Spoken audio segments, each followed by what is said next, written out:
Smutty Side Up. In every episode, we deep dive into a book in the romance world and every subgenre that encompasses. We look at everything from the tropes and characters to weird euphemisms for genitalia and tell you whether we think it's worth a read. We're not here to kink shame or yuck anyone's yum. These are our opinions, and sometimes we disagree with ourselves. Content warning, this is an explicit podcast. If you are easily offended or have modest sensibilities, please listen at your own discretion. If you are my father, brother, father-in-law, brother-in-law, like a father to me, or have ever called me like a sister to you, please turn this off immediately. So sit back, relax, and let's metaphorically crack the spine on this week's book. I'm Alexis. And I'm Ricky. Hi. Hi. This is fun. We're in the same space. Yeah. You can't tell from the video, but that's okay. No, but you're right there. I know. This is so fun. This is so weird. I'm not used to this at all. No, not at all. We're definitely, I'm hoping, going to be, I don't know if it'll be more tangenty or less tangenty. Definitely more. Definitely more. This will also be interesting because my dog is here. We didn't factor that in. He doesn't typically make noise, but he does readjust. I'm excited to see if we get a cheddar cameo. That'd be cute. Maybe at the end I'll just turn my camera. He's more likely to go to you than he is to go to me. I know. He'd have a chatty bear. Yeah. Because I'm the foreign object. He was so excited when you came over. Holy cow. I get a whole welcoming committee at your house. I think he also maybe thought that you were going to bring Fitz. I think he probably did. So disappointing. Bring him next time. Okay. Hi, shall we? Let's do it. Okay. So today we are talking about Taming Mr. Walker. Oh, I'm so excited. Okay. And firstly, what do you know about this book? I know very little. I know Tierney did a review of it. I put it on my TBR, and then you told me that you had read it, and I was like, okay, I really want to read it, but I'm going to wait. Yeah. And let you do this first. Okay. What a breath of fresh air. Comparatively to the last couple books I've done. I thought it was hilarious. We'll get more into that, but I thought it was so funny. I want to start off with a premature apology. Okay. There isn't exactly a language barrier, obviously, because I do consider English to be my native language. Mm-hmm. Rosa Lucas, the author, is a contemporary romance author from the UK. And while you would think that this would not cause any problems, there were so many times. We know this from doing Undulate, where you kept being like, is that a word? Because that was also But that was more British sophisticated words. Those were words that even if you said them without a British accent, I still wouldn't know what they meant. Okay. This is more the slang. Okay, I'm excited. And for a lot of these, the context did not give away the meaning. Okay. So I either Googled it and tried to figure it out, or I did what I would do in real life, which is nod and smile and move on. Excellent. So yeah, that's what I did a lot of the time, and it didn't really affect whether or not the book was great. So just letting that apology sit. So, Taming Mr. Walker. It is the first book of the London Mr. series. I believe it is Rosa Lucas's first book that she had published. Okay. And in my opinion, she hit it out of the park, so I'm excited to hear what you think. This is not a super smutty book. Okay. I give it a 1.5 fingers. All right. I mean, maybe our audience needs that. We've gone a little hardcore lately. There's good smut in the book. Excellent. There's nothing crazy about it. Okay. But it's good. Okay. So, it was a great read. Okay. I'm very excited. Yeah. Okay, so what I think I remember is this is a billionaire. Mm-hmm. Brother's best friend? Yep. Okay, those are the two things that I remembered. Yeah, so brother's best friend, billionaire romance, grumpy sunshine. Okay. Age gap, which I think is a big deal in the book, and I just wasn't really worried about it. So, cover art.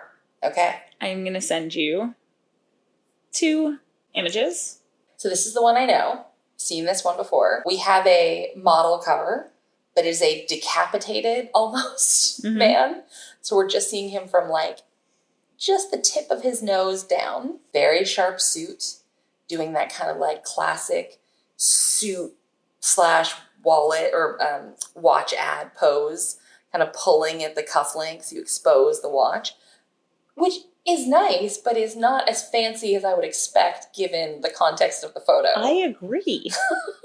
That is so weird. I was not going to mention that, but you're right. It's like brown leather. It has like regular like area. There's just it's about not it where, like, a super expensive watch. No, like it you looks expect like a brand name watch. Yeah, this looks like an ad for Omega, but that is not an Omega watch. No, and also I said he was a billionaire. He's not actually a billionaire, but he's worth $700 million. So like, okay, I mean, yeah, that'd be actually I guess it would be 700 million pounds. Yeah, that might be $1 billion. And Taming is in white, and Mr. Walker is in like kind of looks like, is that water? I don't know. I don't know, think some so. kind of texture situation. And it says an enemies to lovers romance on the cover. Not technically wrong, but like a little wrong. Okay. Like it's not in your traditional way, so I didn't include it. But I guess I do note that he has an appropriate amount of facial hair for Ricky, not a full beard, but he's moving in that direction. So yeah, as long as he doesn't shave for the next like 4 months, we're good. Okay, this is the other cover. What city is that supposed to be behind him? London. Does not look like London. Feel like London. No, but this does. Mm-hmm. Mm-hmm. Okay, so this is white with sort of like a watercolor London cityscape in blue tones with some splatter art, and Taming Mr. Walker is in more of like a handwritten like whiteboard font. We see this font a lot. A lot. Like this should go on the bingo card. Okay, great. I'm adding it. Okay, excellent. Wonderful. This is definitely a more discreet cover. Like you wouldn't know what this is. This is a Read Me on the Beach cover. Yeah, 100%. Okay, characters. We have Charlie. She is 28 years old. She's 5'7". She has dark brown hair down in like layers down her back. And she is fit, from what I understand. And fit in the British term, which just means hot. I'm assuming. I'm going to go with both. Okay. Yeah. I think comments on her body make me believe that not just hot. Danny. He's 6'4". He's 40 years old. He is described as having thick biceps, chunky legs. He's an Adonis of a man with thick black hair, a sharp jawline, brown penetrating eyes, a Roman nose, full luscious lips, and he's worth 700 million pounds. Okay. Before we get into more of that, how do we feel about E-names on adults? Like Danny, Johnny, Tommy? That's interesting. I will preface this with, I, in my 20s, dated a man in his 40s named Danny. Ooh. So, like... Is this book about you guys? No. he was in no way a millionaire. No. Ah, okay. Was he the drug dealer we were talking about earlier? Also no. Okay. So we Former didn't have professional jet skier. I'm sorry. What was the last thing you said in that sentence? He was a former professional jet skier. You can't even say it without laughing. Jet skier? Yeah. Mm-hmm. You can be a professional at that? I don't know. He wasn't when I dated him, which is almost worse. He became a professional after or before? No. He was before. He was a professional jet skier, and then he retired from professional jet skiing. And I have so many follow-up questions. I like how you first said he was definitely not a millionaire, which leads me to believe that it is not profitable to be a professional jet skier. You did not know professional jet skiing was a thing until this. To be fair, I also did not, and have not looked into it since. What did they even do? I don't know. I literally didn't ask a lot of follow-up questions. I don't know. There used to be like an N64 game where you like raced. It might have been racing. It might have been like Red Bull style, like like jump stunting. Again, why did you let him go? Anyway, E-names on adult men. Yes. I think if the guy's hot enough, he can have just about any name, and I won't really care. I have some character images. Okay. They are okay. All right, this is what we got for Charlie. It's not what I pictured at all. Okay. Wow. Okay. I mean, again, this is like a hypersexualized young woman. Yeah. Very, very, very thin. Wearing like a backless one-piece something top, maybe, tank top. And jeans. Very heavy makeup, like really dark eyeshadow, eyeliner, dark red lips. And that brown hair feels a little like auburn. Yeah. So the hair color to me is wrong. Okay. I think it's picking up on the neon lights behind it, and it's not the right color. The outfit and the makeup is taken from a specific scene in the book. Okay. So it is a scene where she intentionally dolls herself up. This is like an overdone version of herself. Okay. But the character in the book is just not this put together. Ever. And so I guess I kind of expected her to still look a little bit more, not relatable, but like a little bit relatable, as opposed to like this person that is like a vixen. Yeah. Like she doesn't appear to be a vixen in the book. Anyway, so that's Charlie. And then that is Danny. Okay. I mean, that's quite a head of hair, first of all. Yeah. I do enjoy the like mixed patterns on the suit. That feels very like British to me. He is Scottish. Gotcha, but this takes place in London. Yes. Right? Like this that's true, yeah. This is the fashion of London. You're right. Absolutely. So he's wearing like a sort of check pattern suit with a striped shirt, and then there's like a busy pattern tie. Mm-hmm. There's a pocket square. I mean, there's a vest underneath. Like it all feels very like it's matchy, but not matchy. Yeah. Yeah. Like it all works. Mm-hmm. And he does have the nose. Yeah. And those cheekbones. Mm-hmm. Yeah, no, I mean, like, he's a very, like, sort of broodingly attractive man. Yeah. I like that they furrowed his eyebrows. Mm-hmm. I think that...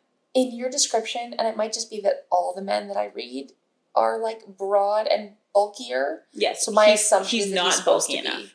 Yeah. He's not bulky enough. That's what I was going to say. He's not, like, stereotypically romance novel, like, big brooding man. Yeah. And he should be. So that's the only correction I have for him, is that he is too lean. Even his arms, shoulders. Like, it's just like... Wider shoulders, bigger arms. Yeah. Which is hilarious, because usually we're like, that is crazy. It's true. Usually they're way too far. So, like, yeah. I prefer this to the other. Yes, like, but the way he's described in the book is like... Yeah. Like, because, this is not an Adonis of a man. No, but I think that's because in romance novels, one of the, like, fantasy elements is that all women want to think that this person, like, scoop them up and hoist them around. over the shoulder. Yeah. Absolutely. Which he does in this book. Yeah. So it needs to be a little bit bigger. Yeah, but nobody's wanting to read a book where, like, yeah, he can pick up the tiny little girl that's the lead, but couldn't pick me up. Like, you always want to think that, like, he could do this. Of course. Could, you know. Yeah, I totally get it. So anyway, I think that's the only correction I have for this guy. His hair might be a little too big, but, like... It is very big. But he looks good. Like, it's a very thick hairline. Yeah, I mean, I'm not upset about it. No.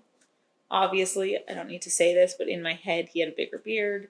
In the book, I actually don't think he has a beard at all. I did not tell them to put a beard in this, but I'm not upset about it. No. So, okay. Okay. Ready to dive in? I'm so ready. Okay. So, this book opens with Charlie. She is an hour and a half late to work. She is frazzled, she's exhausted, and she's a little pissy, especially when the beautiful and snarky receptionist points out that she looks like shit. I'd be mad too. Yeah. She knows she looks like shit. She slept through her alarm because she was up till 3 a.m. trying to get the issue with the server resolved. Okay. Duh. She also didn't have time to do her makeup or shower, and she's already been informed by her coworker and friend, Stevie, that Mike, her boss, is on the warpath and she is the target. Excellent. As a sidebar, if you are a girl with a boy's name, must you only have friends with boys' names? Stevie is a boy. Oh, okay then. Never mind. I retract the snarky comment. Yeah. But, like, I don't know if that's a rule we can ask. Also, what is up with all of the E-names? Is he not Steven? Steve? Stevie? Charlie? You know what? Danny? I think a lot of them just come out at the beginning. Because I'm doing them in my head and I'm like, there are a lot up at the top, and then I think it's sort of everyone else comes in and they're not. Okay. But her sister's name is Callie. Okay. Her brother's name is Tristan, so that doesn't work. That doesn't help. Okay. It'll even itself out. When she finally joins the meeting, Mike is immediately in her face, asking her what happened, why the server was offline for 2 hours. Charlie tries to explain that unless he allows her to move the software to the cloud, this will continue to happen. Charlie is the head of IT support for this company, and I don't know enough or care enough about what this company does. or what their IT department does to focus any more of my energy onto this. So I'm just going to really briefly summarize what I do know. Okay. The system was down for 2 hours overnight, and that meant that employees in India couldn't get any work done. Okay. Charlie did some stuff and worked with some other people and eventually got it back up. All right. Mike blames absolutely everything that goes wrong on Charlie. Mike understands IT about as well as I do. Cool. And that's it. That's what we got. I don't know if I already mentioned this. This is a tech company. Someone interrupts Mike's power trip to ask if they can talk about the acquisition. Everyone's buzzing. Everyone is rightfully worried, and they're asking if there's going to be big changes in the structure, changes in their pay, if there's going to be any redundancies, all the typical questions. It is painfully clear that Michael has no answers. He is obviously not privy to any real information, but he would never admit that. So instead, he says really annoying things like, it's business as usual as far as we're concerned. There will be no change. Okay. And things like comms will go out in a day or two. Oh. Yeah. I hate that so much. Yeah. So I read that and was like, I'm going to mark that one down. Honestly, it's right up there with like, I'm going to circle back. Oh, I thought you were going to say like when I said, can we goog that? And you were like, can we just never say goog again? I mean, yes, but for very different reasons. One is a Ricky word and one is like a bad jargony word. Yeah, circling back is really bad. I agree. But yes, we're going to have columns on that. It's just obnoxious. Just then, Jackie, the super hot receptionist, interrupts the meeting to tell Charlie that there's an emergency phone call, and her sister Callie is on the line at reception. Okay. Charlie gets up, obviously terrified. She starts running through all the worst case scenarios in her mind, all the terrible things that could have happened. Okay. Did her mom get into a car accident? Did her dad die? Or is something wrong with her brother Tristan? Charlie finally gets to the reception and picks up the phone, and immediately her sister starts telling her the most tragic tale. She had skipped school and gone shopping, and now she is stuck. She has way too many shopping bags, and she needs Charlie to come help her get all of her bags to the train. She tells Charlie that she has no way of getting home, and her mom needs her home in an hour. Yeah. That's a real tragedy. I know. Charlie tells Callie where she can shove her new stiletto and goes back to work. After work, Charlie heads back to her flat. I do that a lot too. Excellent, I like it. That she shares with Kat, Julie, and Suze. So again, 50% E-names. I know, that's cool. Why I was like, there's some. Suze. Mm-hmm. That's very British. Is it? Is it Susie or is it Suze? No, it's Suze. It's just S-U-Z-E? Yeah. That feels like I'm not ending your name properly. Suze. Okay. Oh my God, I really hope there are no like Siobhans. No, there isn't. Could you imagine? I would never have pronounced it right ever.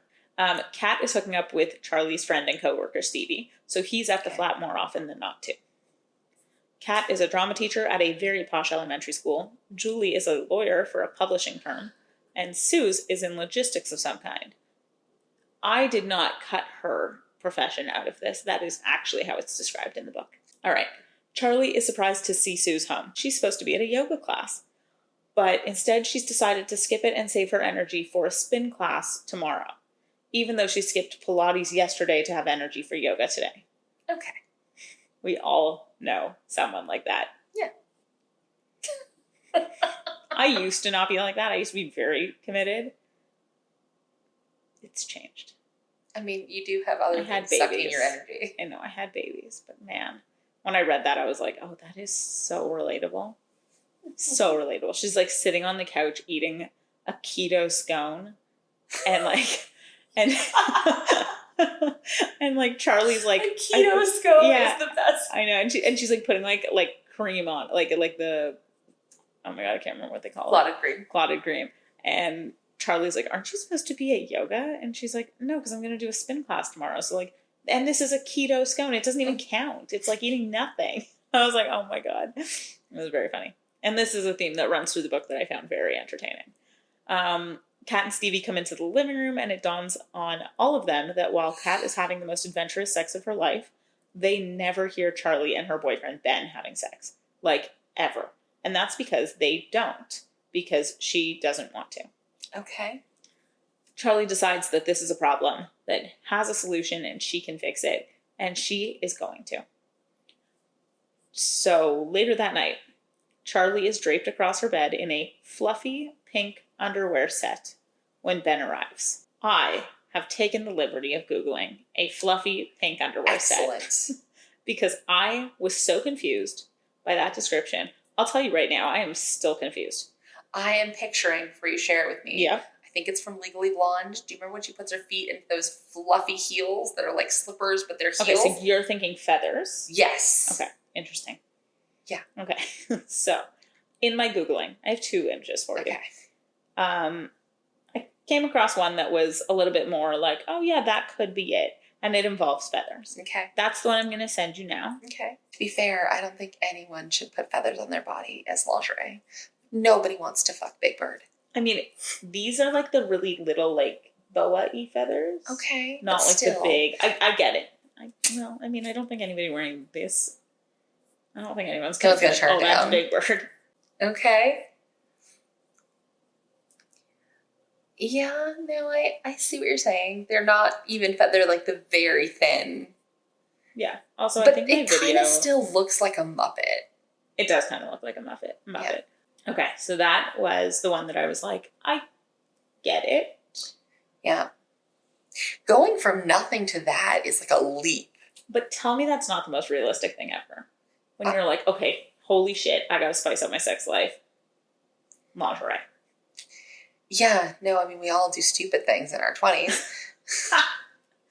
It only gets worse. Okay. I nearly died. And not only that, there were people that have looked at my computer while this image was up. Oh my God. So. Did they ask questions? No, and that makes it worse. Yes, so much worse. Yeah. So. Oh my God, what if your husband thinks this is what he's getting for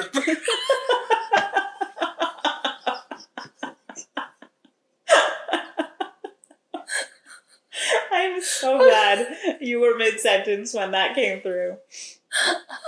Oh my God. Yeah. Okay. I mean, those are cat faces on the boobs. And is that a bunny tail? Like the granniest of panties. Hi, Chetty. Yay. Hi. Cheddar's making an appearance. Hello. Yes. I know. They're her weird fluffy bunnies. I want to, I think they look like stuffies too. Why the granny panties? I don't understand anything that's happening. No. I don't know who made this. Like, I don't know who's buying this. Hilarious. Like, here's what I will say, is if it wasn't a bra and panties, I would say it's made for a 5-year-old. Because the 5-year-old that I know would love to have bunnies on her person in this, but not like this. No. I love that you clocked the tail because I couldn't save this image. I had to sit through a carousel of images and there were like 20 of this bra and underwear set in pink and in white in all different layouts until I could screenshot this. And one of the photos was the back of the underwear with just a little pom-pom what's right weird above is the cheeks. Like, they don't look like bunnies. The like faces don't look like bunnies. Or bunnies? They look I don't get the it. faces look like cats, but there's a tail. But the tail it's not a cat tail. It's a bunny tail. Yeah. Like it is oh man. Is that not the most hilarious thing? Okay, so picture that. No, I'm just kidding. I mean, kind of. I don't care what you picture, but anyway. They're just. It's like we can put this up on Instagram. We are definitely putting this up on Instagram. Because I didn't do all that research for nothing. I didn't have to explain to people that I don't wear these. Stitching. Oh yeah, everything it's embroidered. About these is it's like embroidered cat faces. And why is it furry just on the crotch? No, it's like on the front, like the pubis. Yes, yeah, that's what I'm saying. It's just the front, like, but not in like a discreet like landing strip kind of way. No, in like a full bush. In like a full bush kind of way. But like it's nice and trimmed. But if your full bush was like pink fluffy and then you had a fucking tail. Yeah. So a fluffy pink underwear and bra set. Okay. I just couldn't picture it. And then I Googled it and I made it so much worse. So Genuinely. yeah, but I mean, both could work. Yeah. Mm-hmm. All right. So Charlie's wearing one of those two items. There is no third option. It's one of those two. And she is like draped across her bed. Okay. And Ben knocks on Charlie's door. She huskily tells him to enter. And he walks in and just like flops down on the bed without noticing what she's wearing. Okay. Which has to be the most unrealistic thing. Because if I walked in and saw anybody wearing that. Either version, I'm pretty sure I would clock it. There'd be a reaction. I don't care how tired I am. Something. My eyes would say enough. Yeah. I think. When he finally does realize what she's wearing, he asks her why she's dressed like that, which frankly could be the worst way to approach this situation. Mm-hmm. She works her fucking ass off trying to seduce him in a very awkward and not sexy way, but it does get them from point A to point B. She gets on top of him and starts giving him a hand job to get him in the mood. Okay. And while doing so, her mind starts going into her internal to-do list, and she completely loses herself in her thoughts. She is shaken from her thoughts about her credit card bills when Ben calls her name because it's so dry and boring that she might as well be using sandpaper in this hand job. She tries to get him back into it. It's an absolute no. He is done for the night. So Charlie pays her credit card bills and goes to bed. Wow. Yeah. Do we get any insight now? Like, did she like sex at one point and now she's not into it? Is it him? Is it like she's focused on work? Like, what is the... You don't get too much of it. She openly is just like, I like sex, but like I'm just busy and I'm tired and, you know, the honeymoon phase passes. And like she does that a lot and her roommates are kind of like, you've been together for 8 months. Like, yeah. So, maybe also, she's just not into him? Yeah. Or just like doesn't...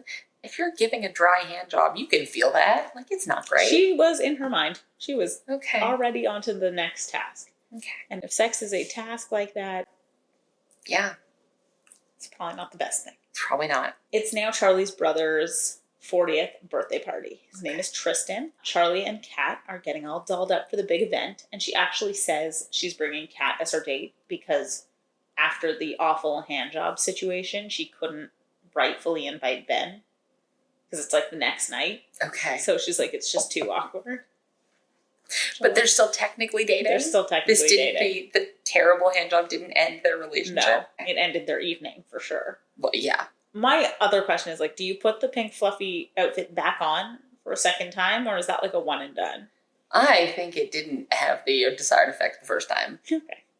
Like, if you're wearing that and he comes in and doesn't even, like, acknowledge, let alone try to wrap, like, if you still have to then climb on top of him and try and give him a hand job, I was like, it was not doing its job.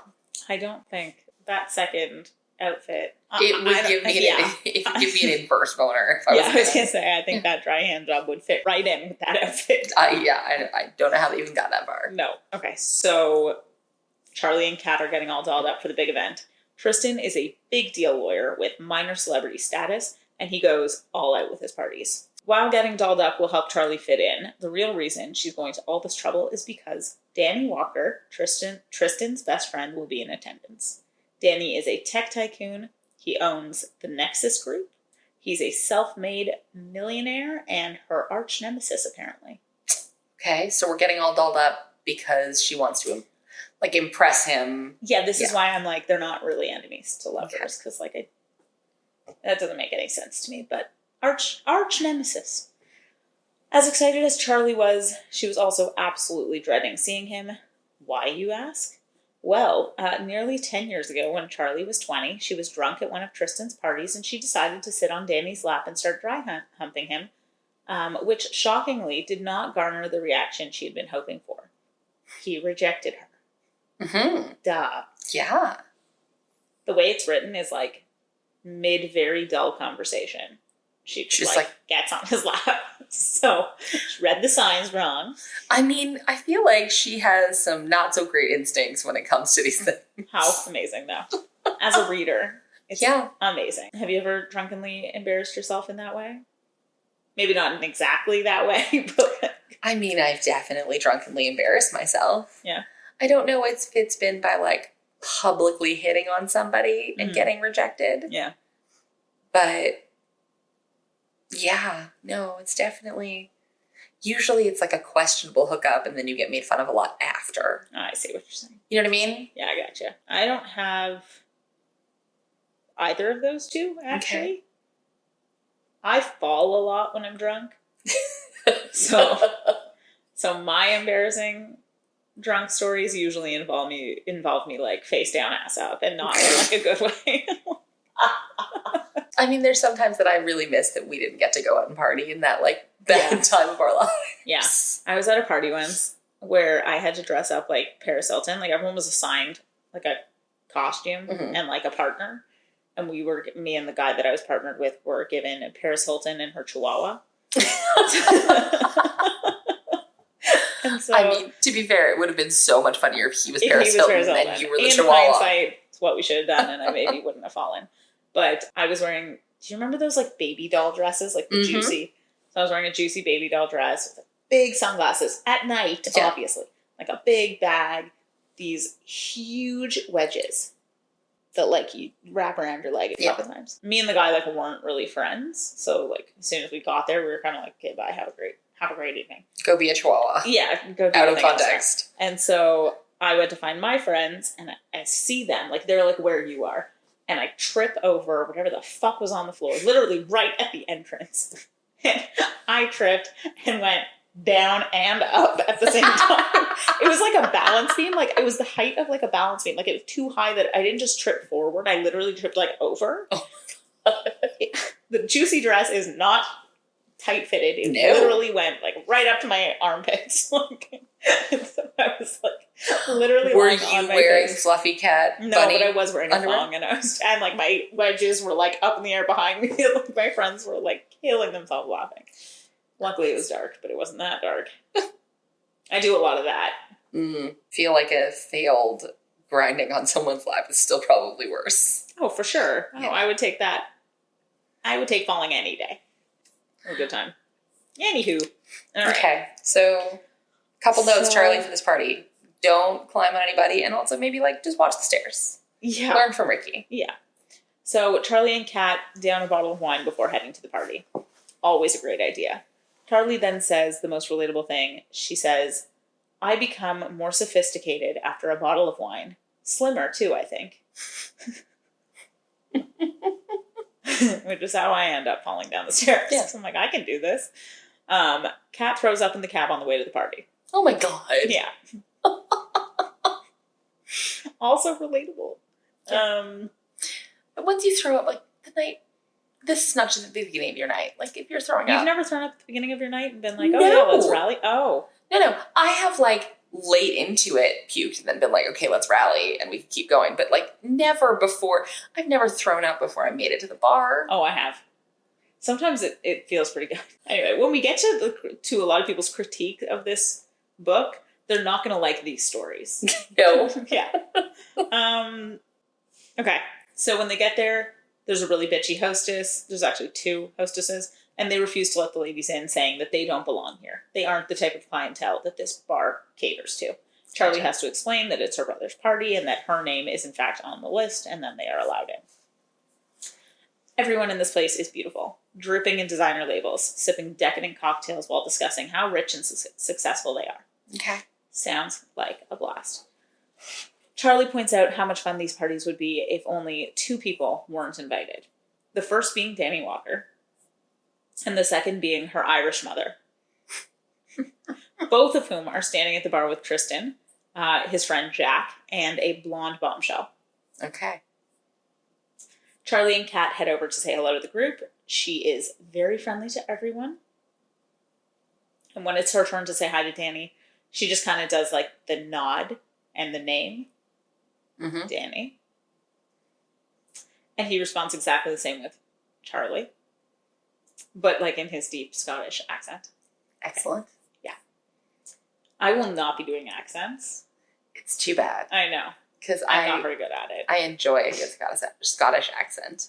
So do I. The only thing I know how to say with a Scottish accent is my son's name. And that's only because a hilarious old man kept repeating it in the playground in Scotland. And I picked up it. Like the one word while I was there. I was like, okay. They have a polite conversation, and Charlie learns that the blonde bombshell's name is Jen. She is a very successful and wealthy lawyer, and she is currently dating Danny. Tristan asks where Ben is, and this leads to a hilarious conversation in which Kat, who has no filter and thinks she is helping the situation when she is literally only making it worse. She tells everyone that Charlie and Ben are on the rocks and that Charlie used to have an amazing sex life before Ben. Jen asks boys if they have any friends that they can set Charlie up with, and Danny shuts that down even before Tristan can, which nobody seemed suspicious about at all. Weird, but okay. The two ladies decide to head to the bar, get themselves out of that situation. So they go to the bar to get some drinks and avoid the conversation, and she lists the drinks that are being promoted. Are you ready? I mean, I don't think so, given your face. I will say, I've been to bars where they try to push certain cocktails. Mm-hmm. Never in my life have I heard of any of these. Okay. It's called Bacon Me Angry. It's a cocktail made with bacon fat washed vodka. Okay. I had to Google what fat washing was. So that I knew, fat washing. Of course you did. I'm not surprised by it. That's why I didn't explain it to you, because I'm like, Alexis knows what this is. She's probably done it. I have no interest in bacon fat wash, but I have had, like, peanut butter fat washed whiskey. So yeah, that sounds pretty good. Yeah. Bacon fat washed vodka. No. Butternut Old Fashioned, which is a cocktail made with spiced and sweetened butternut squash infused into bourbon. Okay. And a Bloody Tampon, which is whiskey, tequila, vodka, and cranberry juice for a splash of fake menstruation. I'm going to throw up. That sounds horrible. Like, everything about it sounds horrible. You know what's funny? It's for the right price, I'd be like, that's my ticket tonight. Because, not with the name Bloody Tampon, because I can't order that. No. But when I am like going out to a club, the goal is get drunk cheap. Yeah. Whiskey, tequila, vodka in one glass? I would only need one of those. If you could keep it down. I could drink half. I don't think the mixing would be an issue for me. It's the quantity. But you call it a Bloody Tampon? Who the fuck is buying that? I don't know. Well, Charlie. But I didn't Charlie. God. Anyway. Here's the thing. I am usually a sucker. Like, you know, I like my, like, very old-fashioned plain drinks. Like, I go in, I have my gin martini. Like, I'm not that girl. But occasionally someone will sell me on some sort of, like, bespoke blueberry smash gin situation. I'm just like, that all sounds amazing. Just, like, bring me 8 of them. Like, fine. Great. But if somebody was like, oh, you have to try the Bloody Tampon. No. I don't care what's in it. I'm not trying it. No, if it has a stupid name, even if I like what's in it, I will order a version of that and never say the name. Yeah. I agree. Like, I liked for a long time a Harvey Wallbanger, but I ordered a screwdriver with a half shot of Galliano. Like, you just said so many things I did not understand. I got screwdriver. Okay, have you ever heard of a Harvey Wallbanger? No. Okay, so Harvey Wallbanger it was like, I think from like the 70s, but it's basically vodka juice, vodka and orange juice with a little bit of Galliano, which is like a liqueur that is kind of like licorice-y flavored. Ugh, and it doesn't sound, but it doesn't taste, I don't know why it works. It doesn't. I don't like Galliano on its own, but in a Harvey Wallbanger, and again, this was a specific moment in my life, because now I was like, that sugar content, I would just die. Yeah. But I refused to order a Harvey Wallbanger. That was never going to happen. Why is it named that? I think literally because of a guy who used to order it and he would run into walls. Like, oh my it was the 70s. No, that is not my drink. No. I'm a very easy gin and tonic, vodka water. Like, very simple. Mm-hmm. Mostly because I usually don't understand the menu. Yeah. No. Red wine. I'm good with red wine. Anywho. Suddenly, Charlie's mother and Tristan are pushing her towards the stage to perform a song for Tristan's birthday. Charlie is mortified. She typically sings Irish folk songs for funerals, and she is being pushed towards a beautiful stage, and a guitar is being forced on her. She is nicely toasted at this point, and she gets on stage and introduces herself with the following line. My mother is forcing me to do this. Since my brother is paying for all your drinks, you're expected to be nice to me. I promise I'll only make you listen to one song, but please don't cheer, because then my mother will make me do it again. Also, I'm used to doing funerals, so my main audience is mourners and the dead. I mean, I applaud the honesty. Talk about setting the tone. Yeah. Like, be like, perfect. Don't mock cheer. this, but don't cheer. Yeah. Don't enjoy it. You have to be nice to me, but if you're too nice to me, they're going to make me do it again. So, yeah, check yourself. Yeah, I thought that was great. Charlie kills it, obviously. And the audience responds accordingly, demanding a second song, and she obliges. It is Monday morning, and Charlie is back in the office, and there's weird vibes everywhere. She finds Stevie and asks what's going on, and he explains that the buyout is done. Today, the new CEO and his management team are coming in, and everyone's trying to be on their best behavior. Here, Charlie learns that the company had been bought by Nexus, Danny's Nexus. Just then, Mike calls a team meeting and lets them know that there is going to be another meeting in the boardroom in 15 minutes. When the clock strikes meeting time, Stevie comes to Charlie and they walk into the boardroom together. Pull out your bingo card, because with his sleeves rolled up, Danny Walker leans against the podium. He looks the opposite of me, relaxed, confident, and breathing easy. This is just another day in the office for him, another takeover. He swirls his coffee in his hand and laughs easily with the other guys. There's no question about who owns the room. So we've got the sleeves. Mm-hmm. The forearm porn is big in all of these books. Yep. It's hot. I mean, it is. I'm going back to that photo of him, though, or at least the AI generated one. Like, it's not easy to push out. I guess he's not wearing a suit jacket. Yeah, I mean, I can absolutely see that outfit with the jacket off and the sleeves. With the vest. And yeah, you're right. Mm-hmm. Danny starts the meeting by introducing himself and goes on to talk about the exciting future for the company. He explains that some of the teams will be restructured and anyone affected by redundancies will be fairly compensated. All right. Once back at her desk, Charlie immediately starts looking at job postings online when somebody clears their throat behind her. She turns around to find Danny. They have a quick chat and he makes a quip about her looking for a new job already. That night, Charlie and her flatmates go out for dinner, and while Kat and Julie discuss their mouse problem, Charlie is on her work phone trying to solve a problem with this Seattle office. Now 20 minutes late, Suze finally shows up and she tells the others that she has come from Bikram Yoga, and she loves it. She is so excited. She bought 20 classes because she just knows that she's going to be going minimum 3 times a week. The endorphins after your first hot yoga class are like, they're messy and you shouldn't make any major decisions. I can tell you straight up, after my first hot yoga class, I thought I was going to die. I went with my roommate in university. I don't think I understood anything about what was about to happen. I didn't know it was 90 minutes long. That was the first thing. I thought it would be like 45 minutes to an hour. It was so hot. I actually thought I would die. I cannot believe I made it through the class. I didn't go back for like a decade. Yeah, no, I get it. My first Bikram class was amazing because it was a like true Bikram where it was 90 minutes, but it's very like long soothing, trying to just get deeper in and letting the heat like help you. I went to a hot yoga class and that should have been my first sign. It was also 90 minutes, but it was a full, intense vinyasa class. And I was like, I cannot hold this pose because my leg is slipping. Yeah. Like I was trying to hold tree pose and my foot was just sliding down my sweaty leg. It would have been hilarious if you were like, I was trying to hold Shavasana and I just could not do it. I was not a good corpse, guys. Terrible corpse. That was the only thing I could do. Did you watch the documentary about Bikram? I did not, but I read a whole book on it. Crazy. Yeah, he's a crazy person. Yeah.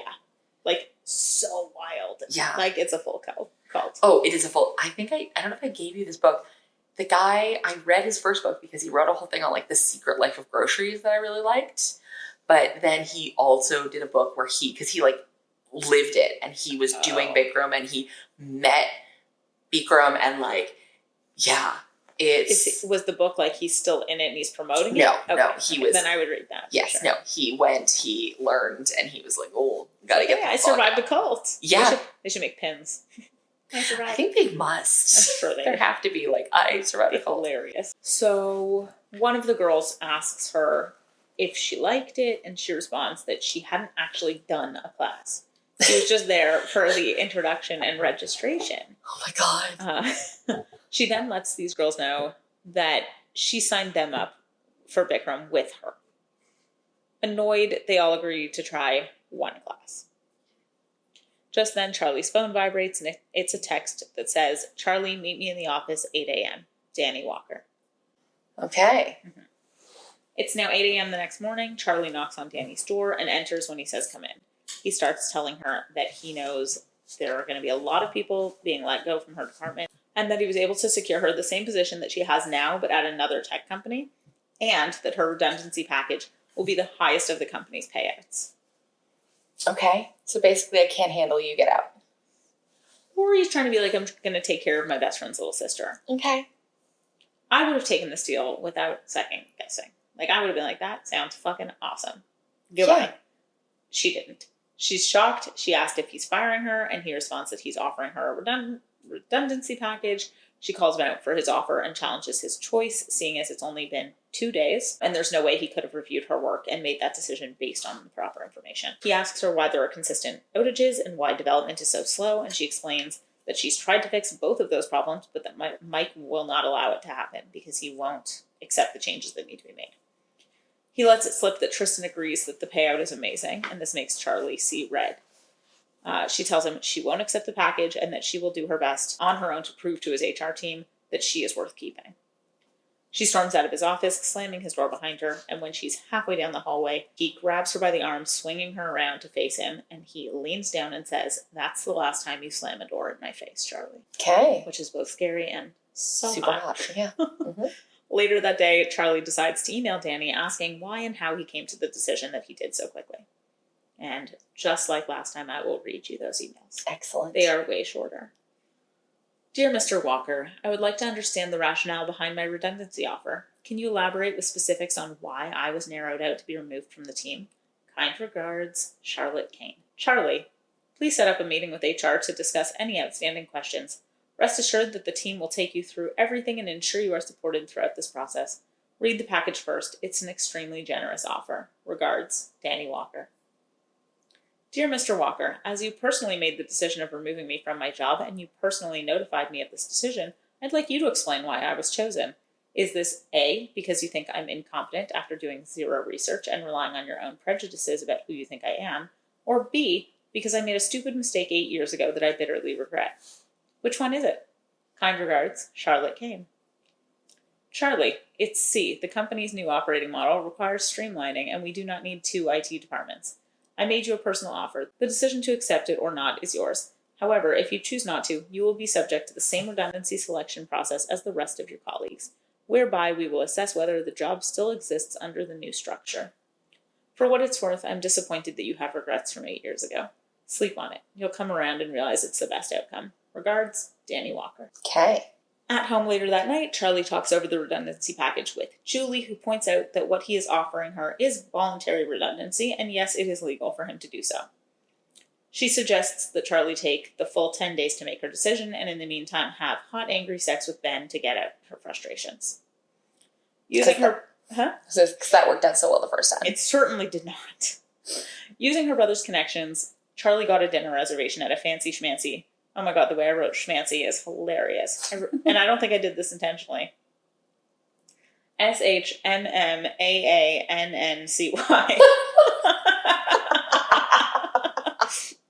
So really it says, Charlie got a dinner reservation at a new fancy schmancy sushi restaurant for herself, Ben, and a few of Ben's friends. She gets herself dolled up to the max in an effort to make Ben see the vixen that she is. And when he arrives to pick her up, he says, "Wow, I forgot you could dress like this." Yeah, also, I mean, you know how to get your man hot. Invite a bunch of his friends out to dinner with you. In her defense, it wasn't her that invited them. Okay. It was something he wanted. He wanted to go out for dinner with his friends, with her, and like everyone together, and she was able to get a really great reservation. Okay. So that's, yeah. I too read that and was like, date night with all the boys and their girlfriends. No. The restaurant is a scene, and it garners Charlie mega points with Ben's friends, who otherwise would never have been able to get a reservation at a place like this. The conversation is boring, and Charlie's only pretending to be interested. About an hour in, she excuses herself to the bathroom, and on her way back, while looking down at her phone, she walks right into someone. And that someone is Danny. And I just want to add as well, walking into someone will officially be on the bingo card. It's the center of the bingo card. Yeah. It's the center. It's the one everyone gets for free. Yeah. Just stamp it right off the bat. She's pissed. She had explicitly asked Tristan if he was coming here tonight in hopes of avoiding running into Danny. But in looking over his shoulder, she realizes he's not here with Tristan. He's here with Jen. She tells him she's heading back to her table unless he would like her to move to a different table or to a different restaurant, clearly referencing his redundancy offer. And he snaps at her, asking if they can act like adults. She points out that he has never treated her like an adult, and he asks her not to start a scene here. This is when she notices that people are snapping pictures of him. Charlie walks away from Danny and heads back to her table, where Ben immediately asks her what Danny's doing here. He tells her he doesn't like the way Danny's looking at her. Knowing Danny is watching, she decides to give him a show. She wraps her arms around Ben's neck, and they share the longest and most passionate kiss of their relationship. Ben asks for the bill, and the waitress informs them that their meal had already been paid for by that man over there, pointing to Danny, saying it was done as an olive branch to Charlie. How would you react to that? Fuck off.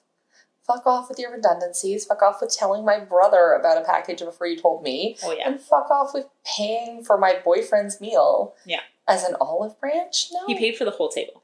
Yeah. Yeah. Instead of accepting the peace offering, Charlie hands her card and tells her that she's covering Danny's meal and asks her to relay a message back to him. And the message was, unlike all his other women, I won't be bought. Cool. Yeah, it's a good line. It's a really good line. The next night, Charlie goes to Ben's house and he greets her with a kiss and a glass of wine and then tells her that he made her pigs in a blanket. I don't know why I found that so funny. It was like the scene was set up to be some sort of like really romantic dinner. And then the pigs in a blanket, and she was, like, thrilled. And I was like, yeah, me too. Same, girl. Yeah. As the night goes on, Charlie decides that she needs to finally confront Ben about their relationship. She asks him if he's happy, and this question leads into a very uncomfortable breakup that seems to have completely blindsided him, which I find super weird since they'd only been together for 8 months, and Charlie had told us earlier that they basically started having sex just, like, once a month after the 3-month mark. So, yeah. Anyway, they break up. It's 6:15 Friday morning, and Charlie is now standing outside Bikram Yoga waiting for her friends. Kat bailed, and Suze shows up, and the two of them go inside. When they go into the studio, they are hit with a wall of heat that immediately makes it hard to breathe. Reading this, I literally was like, I can feel it. I remember it. The best feeling in the world was walking back out into the air-conditioned room, and I thought I was going to go into shock. They also noticed that everyone in the class is wearing, like, no clothes. Mm-hmm. And there's not a hint of muffin top anywhere. The class starts and they're struggling through 2 positions when the teacher announces that the warm-up is over. Before Charlie can even make a comment to Suze is gathering her shit and she is walking out the door. When the class is finally over, Charlie heads to work where she's hoping to sneak a shower before everyone shows up for work. She checks her bag and realizes that she had left her towel in her desk drawer, so she has to go all the way up to her floor, drenched in her sweat, to get her shower stuff before heading back down. I'm also like, that's kind of cool that their office just, like, has showers. I'm like, what do you work? Like, and is there a gym on the main floor? Very tech company. Yeah, I guess. There are, like, lounges and cafeterias and... Okay. On her way to getting her stuff, she passes a few developers who are wearing headsets. And they don't even blink an eye when she walks by, which is just very, to me, that was, like, very techie. Mm-hmm. And then she runs into Dylan Anderson, or Dirty Dylan, as Charlie calls him. He hit on her a few times, making Charlie uncomfortable, and as he was laying it on real thick, he stops mid-sentence. Charlie follows his eye line and is shocked to see Danny Walker striding towards them. Danny had been on the phone with his brother Carl when he looked out of his office to see Charlie in tiny shorts and a t-shirt clung to her body, as she bent over her desk looking for something. He was raging. Then he spotted Dylan being a creep, and he reached whatever's above raging. As he approached them, he pointed at Dylan and said, "You, back to your desk." then gets closer to Charlie and asks her what the hell she's up to. He points out that what she's wearing is not appropriate office attire and tells her to do her flirting on her own time. Horrible. Charlie responds with a great quote. "How dare you talk to me like that? I'm sorry that my sweaty body brings such offense to the office. You see, I forgot to bring my nun's habit to Bikram yoga. I'm sorry I forgot my towel and subjected poor Dylan to the torment of seeing my damp skin. I'm sorry that it caused him such distress that he felt the need to offer a helping hand in the shower. I'm so sorry I'm forcing that on him." Danny then makes the mistake of saying, "In my office, you don't walk around dressed like a stripper." This would have been the point where Ricky punches the CEO in the face and then gets fired. Non-voluntary redundancy. No, there's no package there. No. After her shower, Charlie returns to her desk, ready to work. She tells Stevie all about what had happened, and he points out that Jackie, the receptionist, wears skirts so short that he can see her panties daily, and then suggests that they review the contract to see if she was in fact in breach of the dress code. Together they look through her old emails to find her contract, and the contract states that between the hours of 8:30 and 5, employees must maintain a dress code of smart casual. It also points out that employees cannot be discriminated against based on dress. Charlie decides to throw that contract in Danny's face. Meanwhile, Danny has finished his early morning board meeting and is now in his office. He has 20 minutes before the car arrives to take him to the award ceremony. He is presenting an award, and he's pretty sure they won't appreciate him presenting an award with a massive heart-on. He decides to deal with that issue right then and there. As you do. In your unlocked office. He rolls down his blinds and locks the door. He's never done this in the office before, but what could possibly go wrong? He starts at it, but he knows he needs something to get him there quicker. He's on a time constraint. So he pulls up a video on his phone, but not just any video.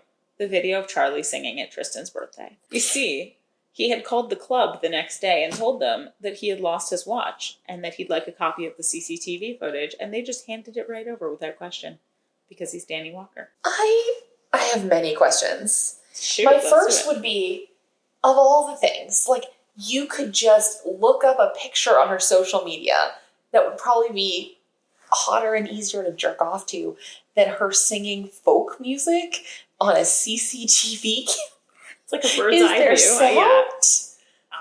I hope the sound wasn't on. I don't know. As he's watching, he's imagining all the things he wants to do to her. He's close and he can feel that warmth build. And just in that moment, the door handle turns and the girl he's watching on his phone walks right into the office. She stops abruptly. The papers she was holding now fall to the floor. He growls at her, "Don't you knock?" But she obviously doesn't answer since he's still fucking going at it. She stands there, jaw open, dilated pupils, and then a whimper escapes her, and that's all it takes for him to explode. Immediately, he lectures her about this being a private office. He's mad at her for barging in. He's mad at himself for not being able to stop himself from finishing. He apologizes while she gathers the papers that she drops, and she explains that she wanted to discuss her employment contract, but says that she'll come back when he has his hands free. He can't stop laughing. Neither can I. Good times. Charlie was rightfully in shock when she left his office. And she is just replaying what happened over and over in her mind. And she's just getting hornier and hornier with each passing second. All right. Yeah. So she says to herself, "I need to get out of the office. My vagina is throbbing." The look on his face, his orgasm face, something I never thought I'd see. Watching his liquid spurt out, so much of it, I wanted him to empty inside me. Every last drop. It was so thick, so angry looking, like it could tear me apart. I wanted to run and grab it with my hands and bury it deep in me. Let's discuss that. What exactly? Must we? Yes, because I had to read it, so we got to talk about it. What exactly does angry cum look like? I don't. I mean, I thought that when he first said it, and then I assumed that she's actually referring to the dick. She was angry. Not. I read it so many times. No, she's specifically watching his liquid spurt out. So much of it. I wanted it to empty inside me. It's all about it. Every last drop. It was so damn thick, so angry looking. Like, there maybe she does switch to talking about his dick, but there's no indication of that. Yeah, like it weirdly goes back and forth because she wants it to empty inside of her. But the it there, I think, is the dick to empty inside of her, not the cum. Like, I guess, but the way it's written, know. I'm like, you did not separate those two thoughts. We've discussed this. I know, the cum thing, I know. But I've also just never, like, looked at a hard dick and been like, hot it's damn. Beautiful. Like, where has this been all my life? Yeah, no, neither. No. Neither. And, I mean, bless them. But I've also never looked at a man's dick or face in that moment just before they came and been like, that's hot. No. Like, yeah, like what face did he make that she was like, holy cow? Like, yeah. Like, I need this in me right now. Yeah, I don't know. Had to get that out there. It was just...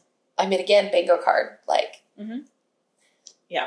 Excessive, angry beautiful dick cum. and beautiful dick. So she's freaking out. She is on, and she's on cloud 9 simultaneously. She walked in on Walker wanking his wiener while watching, and I've lost this alliteration right here, her performance from Tristan's birthday. Oh, so she could see. Yes. She didn't have that much time to think about it, though, because she was going to a speed dating event that night with Suze and Julie. Okay. Needless to say, speed dating did not go well. Does it ever? No. Is it even a real thing, or is it just something that happens on TV and books? Oh, it absolutely is a real thing. Have you gone speed dating? I have been signed up for it. I have not actually attended, but I have been signed up for it. Why didn't you go? Because it sounded awful. I wish you went. I mean, if I'd known this podcast would be coming down the line, I would have done it purely for the material. Amazing. I still get the emails. Maybe I'll do that for you. Thank you. I'll come with you if you want. Oh my God. I'll swear I'll mic myself. But you have to do it the way you would if you were like going undercover for the cops. Like you have to like tape it to your body so obviously they don't see it because you can't have it just like clipped to your lapel. No. Okay. Yeah. They get home around 11 p.m. They are nice and drunk from after speed dating drinks. As they're walking towards their flat, Charlie stops because there is a black Aston Martin parked across the street, and she knows what that means. She very stealthily gets herself to the door and gets into the flat before anyone emerges from the car. Just as she is panicking about what is about to happen, the bell rings. She tells them it's Danny, and they insist that she take off her pants. Oh, sweetie. Like, I love you, but these are not your friends. Are they also doing a podcast and collecting material? That's way funnier. I have no idea what she was wearing to make sense of that. But at their pressure, she reaches down and removes her underwear and throws it behind the radiator. So I think this means she was wearing a dress or a skirt. And they literally told her to take off her underpants. Yeah, because pants, yes. Underwear. But of course, I couldn't be too sure. So the image in my head is that she's wearing like jeans and a top, and then her friends tell her to take her pants off, and she does.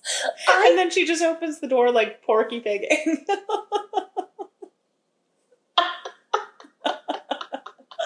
I mean, here's the thing.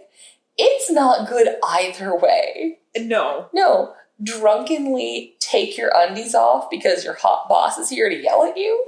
No. It's not good advice. No. But this was one of those moments where I was like, take your pants off. Like, why would that be what you tell someone to do? And then she takes her underwear off, and I was like, wait, was she wearing a dress? Like, you never actually learned what she was wearing first? So it didn't really make sense that she was just, like, reaching under. Anyway, Julie makes a comment that she has no VPL, and I didn't have a clue what that meant either. Do you know what VPL is? No. Did we Google it? I did Google it. I got a lot of Vancouver Public Library, Vaughan Public Library. There's a medical company. Okay. And then I got visible panty lines. Gotcha. Which I assume is what we're going to land on. I don't think they were talking about the Vancouver Public Library. I don't think so. No. When she finally does open the door, Danny is standing there with a hint of impatience on his face. Wait, 1 second. Yes. She was okay to go to singles night and do speed dating with panty lines, but this is where the panty lines were too much. Yes. Cool. Okay, Yeah. Danny's here. Yeah, Danny, no panty lines. Cannot have that. He compliments the dress she's wearing, which confirms my earlier hypothesis that she was wearing a dress. Turns out he's here to apologize and asks if he can come in, which she allows. And then they go to her bedroom because it's the only private place in their tiny little flat. Her room is disheveled. It's a mess. She justifies it by saying that she wasn't expecting visitors, which is absolutely my go-to line. The only place to sit is either on her bed or on her pink armchair, so she motions for him to take the chair.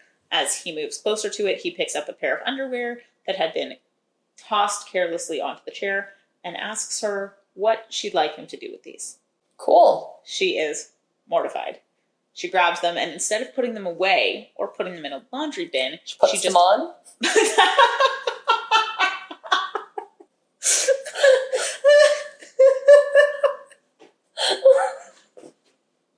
I am not okay.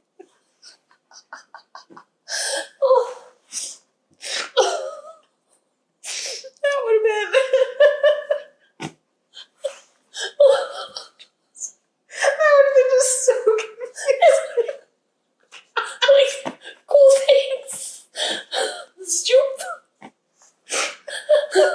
Like, whoever got those. Imagine being Danny and thinking she's already wearing underwear.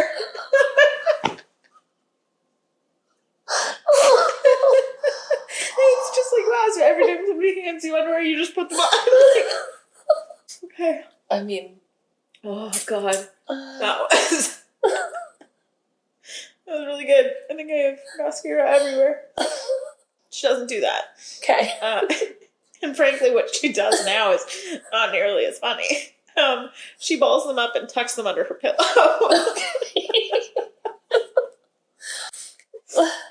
Here's the thing, I'm putting myself in Charlie's position right now, and you know when they're like, if you're nervous, picture somebody naked? Be like, he was literally yanking himself in front of you 6 hours ago? Yeah. There's nothing you can do. You can't be nervous. No. Okay. She thinks to herself that Danny is the first proper man she's had in her room, which I think Ben would have like a real issue with. Yeah. Yeah, not a nice thing to say. No. They have some very awkward small talk in which Danny asks Charlie where she was tonight, and she tells him that she went to this 18 to 30-year-old speed dating event, and he focuses in on the 18 to 30 age group, and then asks how Ben felt about this, and Charlie tells him in no uncertain terms that she is single and that she didn't find love at this event because she prefers older men. So this girl has learned absolutely nothing. No. Shooting her shot way too many times. Yeah. At least she has learned something. There isn't an audience. That's fair. Yeah. His phone keeps ringing, but he ignores it. She finally says that she knows he's here to keep her quiet about what happened and to keep her from going to HR. But he insists that that's not the case. She barged into the CEO's office unannounced, and he could actually issue her a warning. I don't think so, sir. Okay, so, if he hadn't been jerking off to her, maybe? I'm not an expert on this. Okay. But Eli. I was going to say. Eli is. Okay. So I asked him what would happen if he was in this situation. Or not him specifically. What would happen if this situation came to him were to take place at... He said, without a doubt, the CEO would be in trouble, not the manager. But is a publicly traded company. So in this case, the company is owned by the CEO, and therefore he would likely not get into any actual trouble. Having said that, if she chooses to make this public or go to the media with this story, his reputation would be destroyed. And if he were looking to take his company public, it'd be unlikely that he would be able to do that and stay on with the company. He could give her a write-up for walking into his office, technically, without knocking. Given what she witnessed, it wouldn't be a smart move on his part. Yeah. So wait, it's a privately owned company? Yes, he owns the company. Yeah. So, Eli's like, who's going to get him in trouble? But nobody would ever want to work with him. Nobody would want his name tied to this. Like, it's not a good position to be in. Yeah. But also, like, no, he would not give her a warning. That would be the dumbest thing he could do. He obviously came to apologize for putting her in that position and to let her know that this isn't something that he just does. It was a one-off. And he asks that she not tell Tristan. He also points out that she could have left, but instead she chose to stay So if she does feel the need to tell Tristan, she would need to explain why she chose to stay for the grand finale. I mean, I don't know how long it actually took in real life, but it doesn't sound like... I mean, I think that you get startled into, like, freeze mode for a second. I think I would have left. Yeah? I think I probably would have been shocked and dropped the papers and then ran. Yeah, you're right. I don't think it's a slow movement. I don't think you bend down to pick up the papers first and organize them and then get out of there, and then it would have been over. Yeah. Okay. I feel like it's a couple seconds. She responds with, I wanted to see which part of the video you'd finished to. Yeah. Confirming what he was hoping wasn't the case, she knew he was watching a video of her. He explains that he lost his watch and asked the club for the video. She's not buying any of that. So now I have a quote. It's a little bit long. Why were you watching a video of me? I whisper, already knowing the answer. That footage was of me, and I'm not a watch thief. His square jaw clenches. I think you know why, Charlie. Do I need to answer that? Our eyes lock, and I know he's having the same carnal thoughts as me. He wants to fuck me right here as hard as he can. Say it, I whisper. He stares back at me through hooded eyes. The room's so quiet I can hear his labored breathing. I part my thighs slightly, just enough to give him a teaser. Basic instinct style. I've never been this brazen before, not even with boyfriends. His eyes drop downwards, and a tortured groan erupts from his throat. Stop it, Charlie, you're drunk.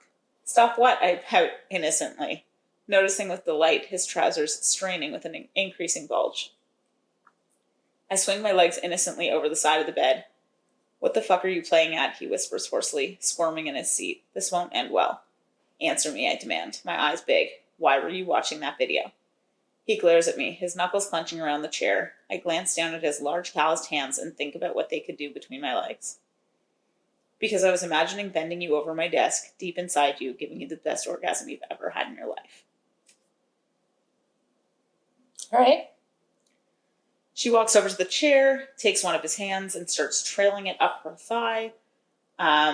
He's saying all the right things to say when you're trying to keep yourself from fucking your best friend's sister, but he doesn't take his hand away or move out of the chair. So instead, he parts his legs so she can step between them. She pulls her dress up to like her belly button, exposing herself to him, and he is done. His phone is ringing nonstop this whole time. She starts getting herself off, something she tells him she's never done in front of someone before, and he starts instructing her on what to do, including demanding that she look at him in the eyes as she comes. Frustrated by the number of phone calls, he finally answers the phone, and it's his brother Carl, who is absolutely furious. They're supposed to be on a call about a $5 million deal, and Danny is the only one not on the call yet. Danny mutes the phone, tells Charlie he really has to go. Charlie takes his hand and runs it over her pussy, and he pulls her into a furious and passionate kiss, and just like that, he's gone. All right. Yeah. The next morning, the team's in the boardroom, and Danny walks in. He's unhappy with the way the meeting is going, so he starts pointing out all the things that were done wrong in the past quarter. Mike, who's leading the meeting, is dumbfounded, and Charlie speaks up, pointing out that there were so many issues with the product, and explaining that because they were always focusing on fixing old problems, they don't have time for innovation. Finally, the team starts throwing ideas around, and Danny loses himself in the events of last night. Then his mind goes to Carl being so mad at him. Then it passes to a conversation in which Carl was telling Jack and Tristan about Danny's recent behavior, and he stops. He forgot about Tristan. What the hell is he doing? Tristan has a son from a previous marriage, and the boy is named after Danny. How could he do that to his best friend? As his thoughts run wild, he's brought back to attention when somebody tells him the system had been down for a whole day. He immediately chastises Mike, who immediately puts the blame on Charlie. Charlie explains what happens and tells them that she's working on a report, and Danny demands that the report be on his desk by the end of the day. Later that evening, Danny's on a date with Jen, but all he can think about is Charlie. He messages that he left his coat at her house, and she asks if he wants her to give it to Tristan. He obviously says no, and he says he will be by later to get it. He then tells Jen that he has to go back to the office after dinner. This time when he shows up, she doesn't buzz him in. Instead, she brings the coat outside to him, where she apologizes for what she did the night before and explains that she's already looking for a new job. He obviously laughs at that, and they have a hot and heavy makeout session on her front steps. He carries her back into the house to her room and tosses her onto the bed where he promises to give her the best orgasm of her life. Cool. That was a quick shift. There was, like, some shit happening in there, but, like, we had a real conversation about it. Yeah. All right. And now it's time for your dry read. Excellent. Get out your bingo cards. We've got at least one in here. And I'll give you bonus points if you do her quotes with an English accent and his with a Scottish. Okay, I'm definitely not getting double bonus points because I do not have a Scottish accent. That's just not a thing. My lips part and I let out a small moan as his fingers explore my wet slit. Fucking hell, he groans as his fingers slip. You're so tight I'd break you. I clench around him. Charlie, he hisses as his eyes grow massive. His lips crash down on mine and I wrap my arms around his neck, holding on like my life depends on it. I moan into his mouth as he circles my opening, teasing me. I grind against them impatiently, wanting them inside. I need his fingers to be deep inside me. I arch my back upwards, thrusting myself into his hand. Please, Danny, I pant, looking up at his giant frame. He pulls away from my lips and looks down at me. Yes, say my name, sweetheart. The bedroom door creaks slightly as Kat or Julie walk down the hall, and we both look up momentarily. Danny, I cry louder, grabbing at his hair with my hands. Using one hand to keep his weight above me, he widens my legs further with the other so that I'm spread across the bed. Then, watching my face, his index and middle fingers enter deep, thrusting in and out of my wet opening. I cry out as his strong fingers fuck me again and again, my insides growing wetter with each penetration. My hands fall back above my head on the bed. I'm incapacitated. I need him to make me come hard. I moan loudly as my pussy clenches around his fingers. What the hell is happening? I never made noise with men or other blokes. Now I'm wailing like a banshee. So tight, he groans, hot breath on my face. Do you know how good you feel, sweetheart? I stare into his beautiful face, his mouth hanging open, any remnant of composure gone. In all his speeches and talks, I've never seen him more focused than he is now. Never seen this carnal determination on his face. He catches my stare and pushes his lips back into mine again, his harsh stubble razoring my face. My breath quivers as he pushes a third finger inside me. My breath quivers as he pushes a third finger into me, quickening the rhythm. Then he pushes up onto his knees, and his other hand makes its way to my throbbing clit, dying for attention. Oh, God, I whisper, pushing my head backwards onto the pillow as he caresses my bud. The sound of my dampness echoes through the bedroom with his strokes, making him release a low growl. I'm drenched. I've been waiting to hear this for a very long time. We're so loud, someone will hear us. I rasp through broken pants. Let them hear. He strokes so furiously a sheen of sweat forms on his forehead. Aching to explode, I clawed his biceps and to push his hands deeper into my core. Come for me, baby, he whispers as my body jerks and spasms against his touch. Danny, I cry out. I can't take it. My voice is so high-pitched I barely recognize it. My core is so close to explosion it hurts. It's too much. He kisses my forehead gently. It's okay, baby. Let it happen. I need to see you come. He sounds almost begging. His eyes bore down on me, hard and determined, scream my name. Our breaths quicken together as I feel the eruption of my orgasm bubble to the surface. My legs jerk as I come harder than I ever have before, screaming his name loudly, no longer caring if the whole damn street can hear, and release my juices onto his eager hands. Yes, he collapses on top of me, a boyish grin spreading across his face. Okay. I mean, yeah. I'm there. I would. Sold. No notes. Mm-mm. Okay. Is this our first use of the endearments, like the sweethearts and the babies, or have those been? Sweetheart continues on through the book. Okay. And it's one of those ones that kept, every time it was mentioned, I was like, sweetheart. Like, I don't think I would like being called sweetheart unless it was by a Scottish man. Yeah, I think a hot older Scottish man can call me sweetheart any day of the week. Yeah, I think it would be like, because to me, like, sweetheart is a little bit like pejorative. Yeah, yeah, but not for some reason. It's like when we were talking about hooked. Yeah. And the word pet. Yes. And we were like, it's fine if like a British guy does it. Yeah. It's not fine if an American guy does it. So it's like one of those things. Yeah. Okay. Danny quickly excuses himself to go to the bathroom, and while he's gone, his phone dings. Charlie checks it, and it's a message from Jen. Thanks for a lovely dinner tonight. Drop by when you're finished in the office. I'll be waiting up. X. When Danny comes back from the bathroom, Charlie tells him this was a huge mistake and he needs to leave. He tries to pry info out of her, but she doesn't explain herself. Instead, she just tells him they should forget that this ever happened. He argues with her to tell him what happened, but she won't, and she isn't holding eye contact either. He tells her to contact him when she grows up and walks out. Charlie tells her friends what happened, and Julie decides the best thing to do is to go after him for indecent exposure. She tells Charlie that tomorrow, when she's at work, she will put together their case and send it over to her in an email. What could possibly go wrong? And now we're entering our hot plot spot. Excellent. Mm-hmm. This is the hot plot spot. If you want to read this book with no spoilers, now is your chance to leave. Oh, you're sticking around. Do you remember your safe word? Good girl. We got a peek into Danny's childhood here. She says that Danny's dad was, and I am quoting this, a proper scallywag. Okay.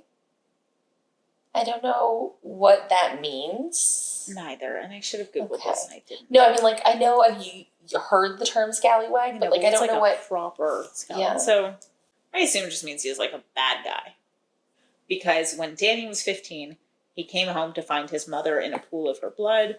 His father had shot her and killed himself. Okay. So, like, I don't know if the term scallywag was, like, appropriately used here. No. Could have just said bastard. Terrible person. Monster. Yeah. Any of the above. In an attempt to distract her, Kat suggests that they get some of her music uploaded onto an app called Open Mic.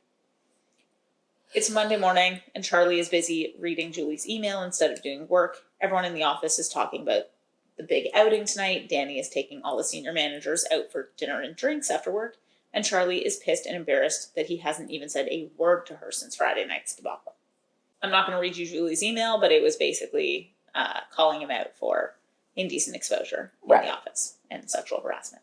Charlie picked up her phone to text Julie, telling her that she's not going to send that email to Danny, but when she looked at her phone, she realized that she had 4 missed calls from her mother. So she called her mother back, again thinking that there might have been an emergency. Of course, there is not. And her mother was just calling to let her know that she'll be coming into town on Saturday to see Charlie before Tristan's 40th birthday dinner. Okay. Charlie, not pleased about this, points out that they've already celebrated Tristan's 40th birthday, but her mom claps back that this is a more intimate thing for family and close friends only. When she hangs up with her mom, she gets a text from Kat asking if she has Googled Mark yet. Mark is her date for tonight. In an attempt to get over Danny, she used an app to find a date and snagged a good one. Turns out Mark is a hottie, hot. He's a fucking doctor. Cool. And the jeans and a cute top that she was planning on wearing just, like, simply will not do. So she leaves work early, and she goes and gets the works done. And by gets the works done, I mean she does it to herself. So I am very impressed by her skills. Okay. Hairs are threaded, plucked, bleached, waxed, and tweezed. Skin is toned, cleansed, moisturized, exfoliated, and sandpapered. Okay. Yeah. I can't do more than half of that to myself, so good on her. She puts on a brand new nude skin-tight dress that she says she looks like sex on a stick in. She shows up at the restaurant, and it just so happens to be the restaurant where Danny will be taking all the senior managers, and the hostess brings her to her table. Mark is already there, and he is as sexy as his pictures. Excellent. Mm-hmm. He was equally thrilled when the hostess brought the hottest girl in the restaurant to his table. Did she know this is where Danny was taking the team? Okay. This was on purpose. Yes. Excellent. Yeah. He points out that all the guys in the place are staring at her, and he was like the luckiest guy there. She realizes that she made a mistake choosing this restaurant. In doing so, she wasn't really going to be able to give her doctor, like, the proper shot. Mm-hmm. How is she expected to do that when, like, just over there is Danny? She just realizes it was a mistake. So she tries to focus. She does her best. It doesn't work. She can feel Danny's eyes on her at all times. Mark looks over as the entire team now is staring at Danny, and that's when he recognizes tech tycoon Danny Walker staring daggers at him. She has to explain to him that Danny is her boss and that she gets awkward and uncomfortable. She accidentally spills champagne down her dress. Another very relatable moment. Mm-hmm. And she decides to go to the bathroom to try to deal with the stain. She heads to find the bathroom, but first she stops at the work table to say hello, and Carl, who's Danny's brother, starts mildly flirting with her and asks her about her date. She continues on with her adventure to find the bathroom. It ends up being a gender-neutral bathroom, and she goes to the sink and Just then, the door flies open and smashes into the wall, and it's Danny barging in. She asks him what he's doing, and he asks her what the hell she's doing. He throws her up against the wall and asks her if she's trying to tease him, and she gives in and starts grinding up against him. He takes her into a stall and closes the door. He reaches under her dress and starts fingering her, and she is determined not to let him make her come. And so instead, she undoes his pants and starts giving him a handy job. Excellent. Didn't know where I was going with that. And then I have a quote. Fuck, he mutters through clenched teeth, gripping the walls to steady himself. I won't last. I stroke faster and harder, my own arousal deepening as I watch the control I have over him. He rests his forearms on the wall on either side of my head and closes his eyes, pressing his forehead against mine. Keep going, he whispers against my face. Still trying to buy me out, I pant. At this rate, I'll give you the goddamn company. He draws a stuttered breath. I'm close. I stroke, watching his face contort in pleasure. His tongue hangs down over his bottom lip. He shudders and lets out a groan that echoes throughout the toilets. Without stopping to think, I aim his cock at his custom-made designer trousers and feel the warm liquid squirt into my hand and all over his trousers. It explodes out, thick and fast. I release it and wipe my hand on his shirt, smearing his jizz all over himself. Now I need to go back to my date, Mr. Walker, I whisper in his ear. I push him away from me, and he falls against the opposite wall of the toilet, surprised. Charlie, he snaps, steadying himself. With a wink, I open the door and leave him, underwear down, jizz on his trousers, and jaw hanging open. Okay. Yeah. Charlie goes back to her date and apologizes for taking so long. She suggests that they go somewhere else to continue drinking, and they do. Later that night, he invites her back to his house, and she goes. His house is a beautiful, huge Victorian with a modern interior. They are lounging on the couch when he tops up her wine glass to the brim, and she is feeling a little queasy after some banana cocktails and now too much wine. He asks her if he can kiss her, and she says yes, but almost instantly realizes that this was a bad idea, and she hiccups in his mouth. So much better than what I thought was about to happen. Well, she apologizes and excuses herself to the bathroom. She has barely closed the door behind her before she projectile vomits all over the bathroom.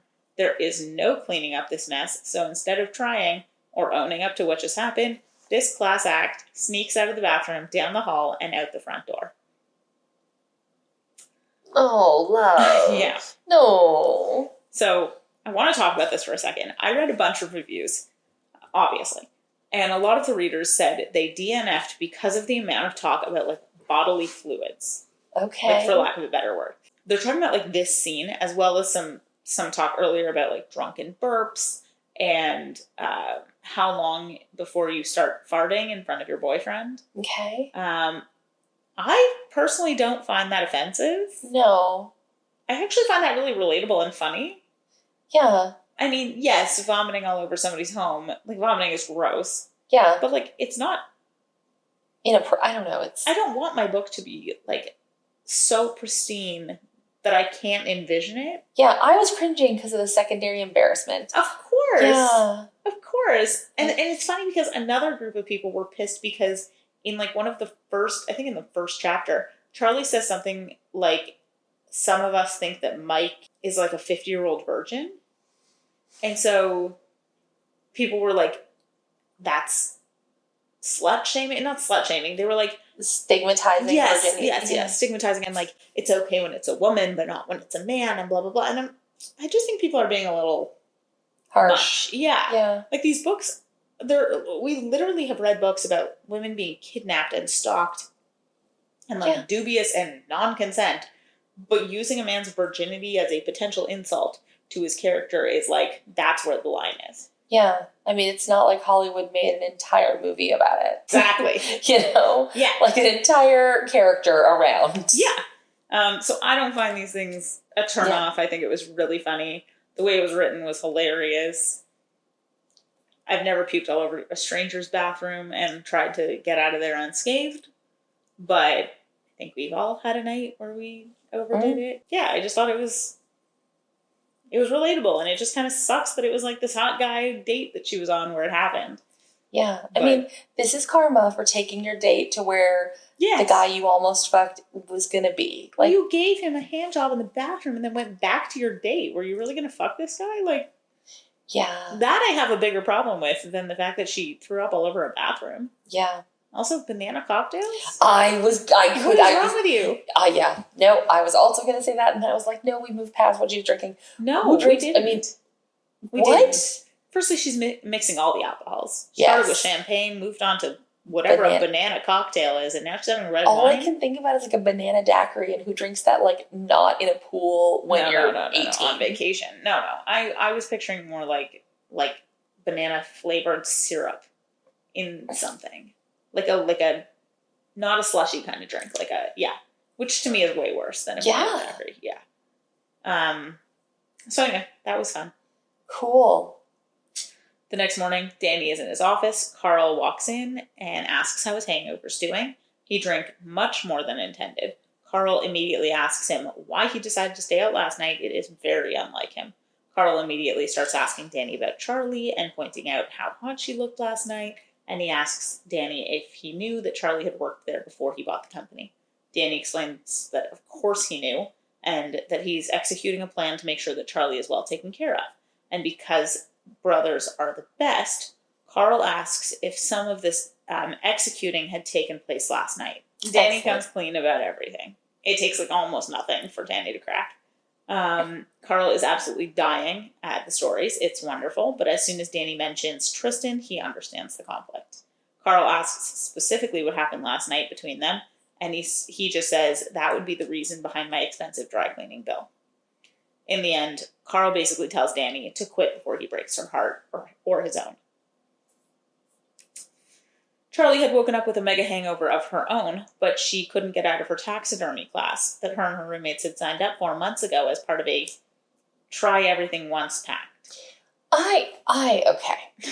I've not had roommates since university, but this is too many things. They're doing too many things. She actually is interested in taxidermy. She's the one that was like, this could be fun.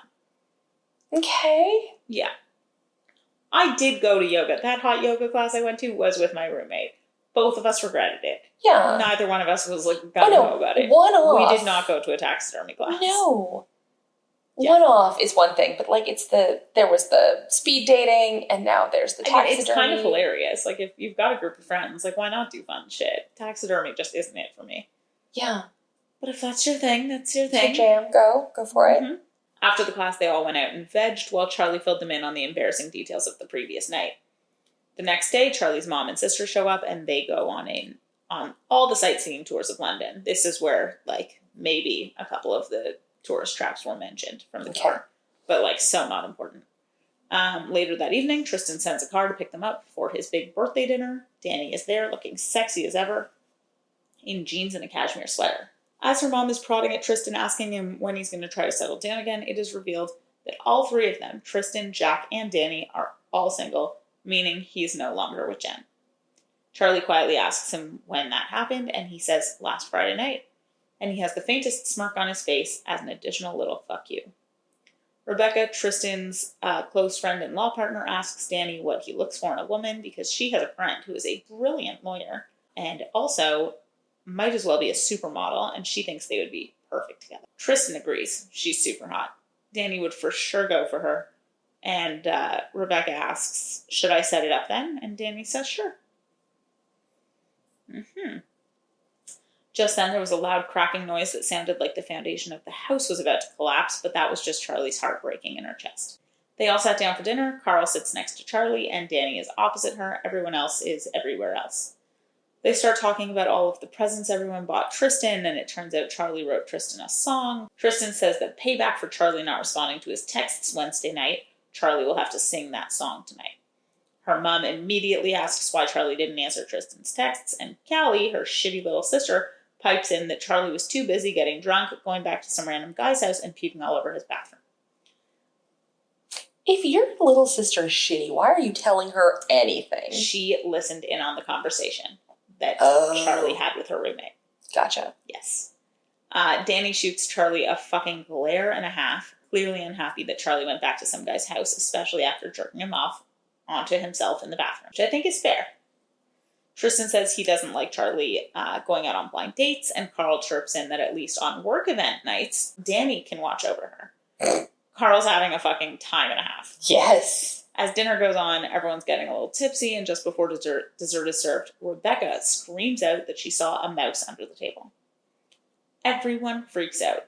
Charlie's mom knocks over a bottle of wine, trying to get away. Rebecca and Callie jump up onto their chairs and hug each other. Carl jumps away, pretending not to be bothered, but he is. Jack just sits there laughing, and Danny and Tristan jump under the table to try to find the mouse. Danny proclaims that the mouse bit him, but then he grabs it by the tail and lifts it up and asks why there's a mouse wearing a suit and holding a sword. Turns out it was the mouse that Charlie had taxidermied the other day.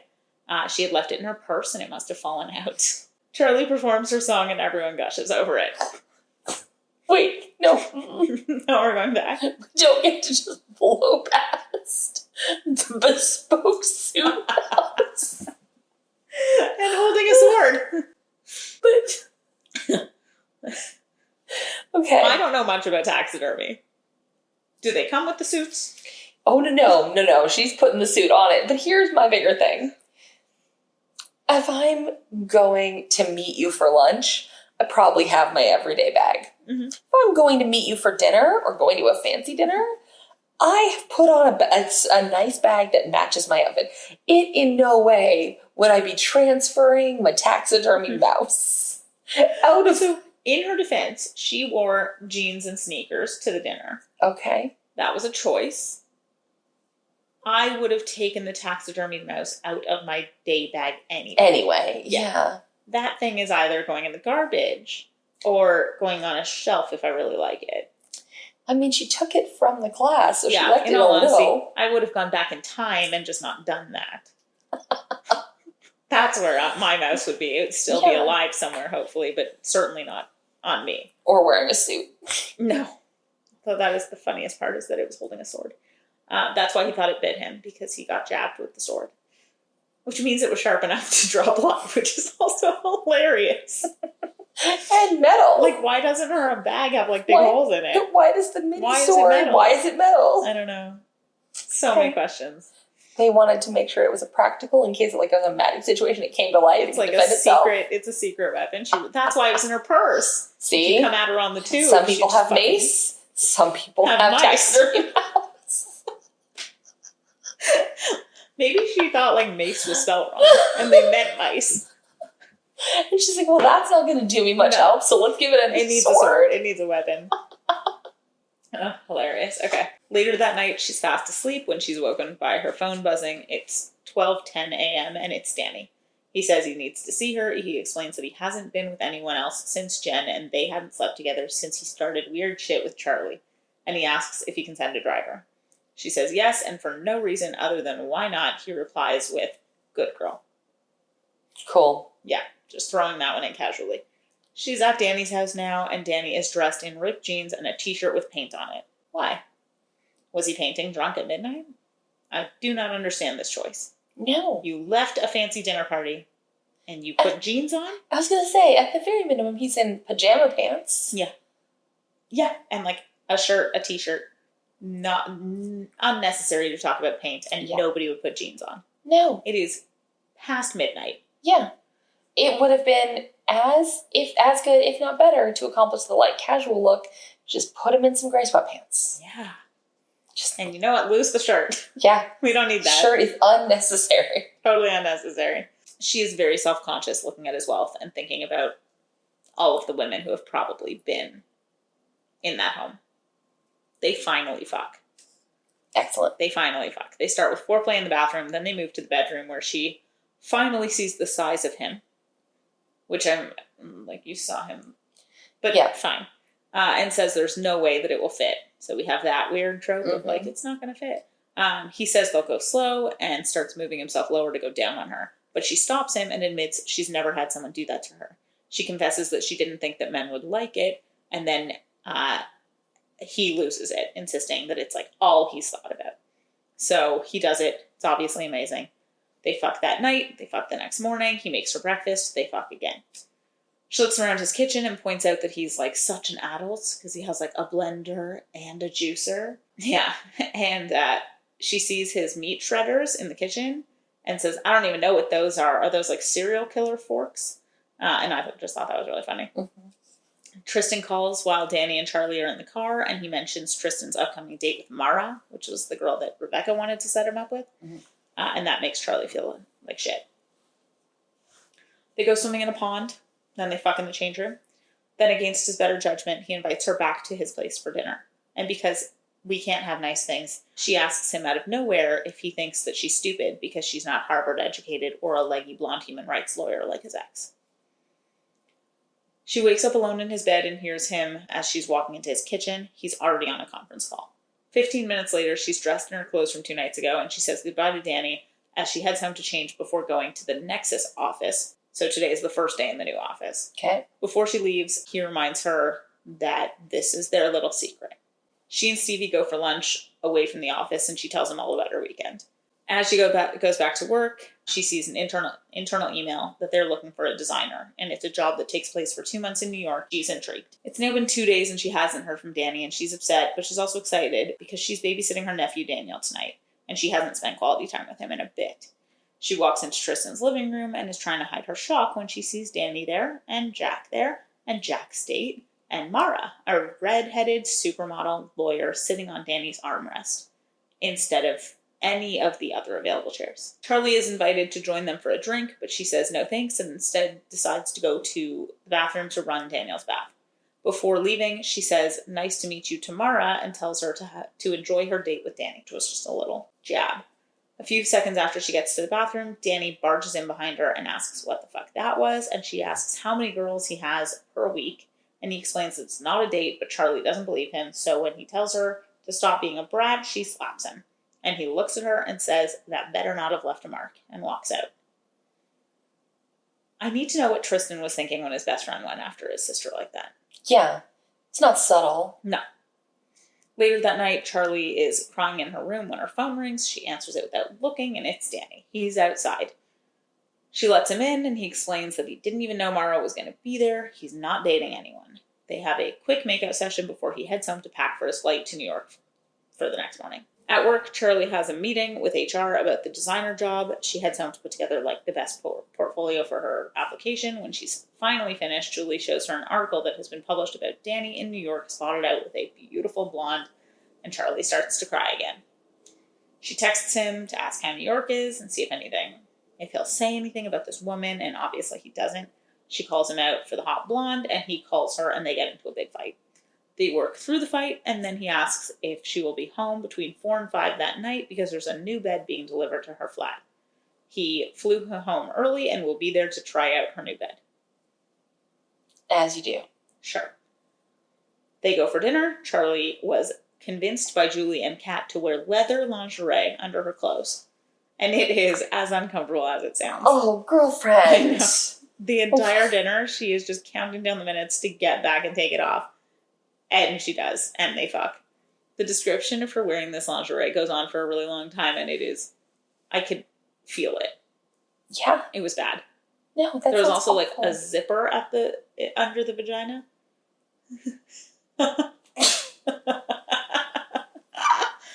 Yeah. As you were saying zipper, I was envisioning it in the front and the bustier. No. And being not my style, but no, cool. but I get it. No. Nobody wants teeth down there. Right? No. Mm-mm. No, thank you. She was talking about how it was a thong and it felt like it was ripping the skin off of her body. Yeah, anyway. It's been a few weeks now. They haven't had a real conversation about their relationship, but things have definitely changed. Danny stocks dairy-free milk for her. She has makeup remover wipes at his place, and they see each other most nights. If they don't see each other, they call each other to say goodnight, that kind of thing. While at work daydreaming, Jackie comes over and shakes her out of her thoughts, asking for the report for Danny. Charlie explains that she's already sent them to her, and then she asks her why she looks so tanned. Jackie explains that she got a spray tan because she's been tasked with taking notes for Danny's meetings, and she's getting vibes from him. There were work drinks tonight on the top floor, and Charlie is now really insecure since Jackie is beautiful, and Jackie's going to go for it tonight. While getting shots at the bar upstairs, Dylan comes over and starts hitting on Charlie again. She tries to get him to stop, and he points out that he has seen her on Tinder and asks why she won't let him take her out. Just then, Danny comes up and joins the conversation. This is where another coworker mentions to Danny that Dylan and Charlie have matched on Tinder. Nothing like stirring the pot. Danny is not happy, and Danny texts her that he has booked her 2 vacation days, the Friday and the following Monday, because he is taking her to Scotland. Okay. They arrive at the airport and load into the smallest plane you've ever seen, and that's when she realizes that he is going to be the one flying the plane, which I would have just marched my ass right off that thing. There's no way. He's taking her to his manor on an island off of Scotland and to visit his grandmother. Okay. She's freaking out, just as I would, like I said. But they're casually dating and not telling anybody. Yep. No. Cool. But they're in a plane together. Imagine, obviously this would be fucking terrible, but if that plane crashes, and that's how people find out that you guys were dating. Yeah. Or, they're visiting his elderly grandmother and then she kicks it and they're like, oh, why were you here? Yeah. I mean, thank God that doesn't happen. She's freaking out. She starts drinking naturally. On the plane? Yeah, she had little bottles in her purse. Again, I'm not sure how she brought them onto the plane. I worry that Charlie might be an alcoholic. Yeah, I mean... I feel like we have just entered... I don't think it's unsubstantiated. Yeah, okay. I was with, all of the other drinking opportunities have been very, social and all the things that you would expect at 27, but, I feel like lots of people drink when they're nervous on a plane. Right, but on a plane where there's booze being served and you can request it, for you to bring it on a private 2-person, you had to plan it in advance and pack mini bottles of booze in your purse. That is fair. I should probably review whether or not that actually happened, but I'm pretty sure it did. Well, anyway, he flies the plane perfectly fine. They land, and then they fuck in the plane before departing. They go to his beautiful home. They spend a beautiful weekend together. They go to visit his grandmother. And while there, she makes a dish that I can't pronounce, but basically means fish haggis, which just sounds... I hope it's better than it sounds. That does not sound great. The grandmother describes it as fish haggis. So I'm going to go ahead and say probably not. On the Tuesday, they're back at work, and Danny has a very important board meeting to discuss taking his company public, but with just 10 minutes to spare, Charlie appears at his door. She comes into his office and sucks his dick before he goes to his meeting. A couple nights later, Charlie goes out for her birthday dinner with her friends and her brother, and Danny and Jack show up for a little bit. Before they leave, Danny sneakily hands her a card, tells her not to open it until they're gone. In the envelope with the card is a necklace from Tiffany. A week later, on a Thursday, Charlie comes home from work, and Julie is a fucking wreck on the couch. She's crying and apologizing about it. She keeps claiming it was an accident. Charlie does not understand what she's saying. And then she gets it out of her. Someone at work had seen the email Julie had sent Charlie about being sexually harassed at work by Danny Walker. And they are publishing it in a couple days with the names and everything. Charlie freaks out, calls Danny, who tells her that he will deal with it, and hangs up to call Carl. She doesn't hear anything else from him, so at 11 p.m. she messages him saying, "Please talk to me, I'm sorry and I'm scared." And he responds at 1 a.m. telling her not to come into the office tomorrow. So she doesn't. She does log in at 9 a.m. to write an email that she's sick. And after that, she sees an email offering her the designer job in New York. She tried to call Danny a bunch of times. All of them went to voicemail. And at the end of the day, she panicked and called Tristan to tell him. We cut to Danny opening his front door to a fist straight to the jaw. It's Tristan, obviously. Mm-hmm. And he is now screaming at Danny, calling him a fucking asshole. He is obviously livid. And Danny tries to tell him that he cares for Charlie. And that it wasn't just a fuck, but he's having none of it. It's D-Day. Charlie is sitting on the couch in her flat with Julie, Kat, and Suze, and they are counting down the minutes until the story is published. And as soon as Julie hands her laptop to Charlie, she begins to read the article. And even though she'd already read it 100 times, she needed to read it again. But something's different. His name is everywhere, but hers has been completely removed.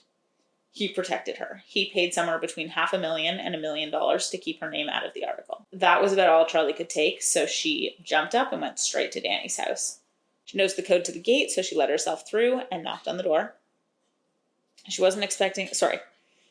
Knocked on the door. She was expecting to hear a dry, low, sexy Scottish voice behind the door, but instead she heard a high, feminine voice, one she knew far too well, and she panicked, so she hid behind one of the large pillars. Just as the door opened, she spotted Jackie in the doorway in nothing but Danny's oversized t-shirt, and that's when she heard a low, dry, sexy Scottish voice call out from inside the house asking who was there. Charlie had had enough, and as soon as Jackie closed the door, she went back to her flat and accepted the job offer in New York. That's totally fair. Yeah. We flash forward 1 month. Charlie is in New York, running through a big presentation that she's been prepping for a launch of a new design. Of what? I'm not sure, but she seems to know her shit. She's working with a beautiful American man named Joe, and the two of them are gearing up to present their work to the board, or to like an executive team. After work, Charlie and Joe and a group of others head to a bar called Dead Rabbit, which I hate. But I don't, like, why Dead Rabbit? I mean, it fits with the taxidermy. I guess. While they're there having drinks, Carl walks in and joins them. Carl and Charlie go to the bar to get everyone drinks and do a quick catch-up. He tells her what an amazing job she's doing in her new role, and he asks her what her weekend plans look like. She tells him that Joe is going to take her around and show her Brooklyn. And Carl feels the need to point out that Joe is into her. Like, if we hadn't already picked it up. Yeah. When she gets home, she does her nightly routine of looking at pictures of her and Danny and then torturing herself, wondering about the sex between Danny and Jackie. She checks her emails before bed and finds one from someone interested in talking to her about her song on open mic. And that someone happens to be Samantha Dalton, creative director of DreamWorks Pictures. As you do. Of course, that happens to every vocalist at one point or another. This is just a random Tuesday. My chance is coming any day now. It's the day of the presentation, and the executives are in the boardroom waiting for the presentation to start. In walks Charlie and Joe. Danny hates Joe immediately. Shocking. The presentation goes really well. They get feedback from the team, and Danny struggled to get through the meeting without killing Joe, who kept subtly touching Charlie, or without killing Carl, who kept low-key flirting with Charlie. At the end of the meeting, Charlie and Joe pack up their things, and they begin walking down the hallway. Danny steps out and calls for her, and she reluctantly goes over to him, but Joe follows her. And when Danny asks why he was there, he explains that he was lead on the project, so he's there to answer any questions he may have, and Danny basically tells him to fuck right off. I don't think Joe's wrong there. He doesn't know that you know each other. Like, they have some small talk, and Charlie finally asks how Jackie is. Danny's shocked and asks if Carl told her, to which Charlie says yes. Danny said she's good, it wasn't planned, but out of mistakes come good things, and everyone's really excited to have a baby around. And Charlie nearly fucking faints. He asks her if she's dating Joe, and she says no, but that she is dating, and since she has nothing keeping her in London, she's considering staying in New York full-time. She says bye to Danny, and she walks away. Julie has now flown out to New York to visit Charlie and to review the contract that she has received from DreamWorks for them to option her song for a new movie. It's Christmas time. Julie has now flown home, and tonight is Charlie's goodbye party because she flies back to London tomorrow for Christmas vacation and to figure out what her next steps are. They are at Dead Rabbit again, and Carl is asking if she's made any decisions about London or New York, and she says she's leaning towards New York.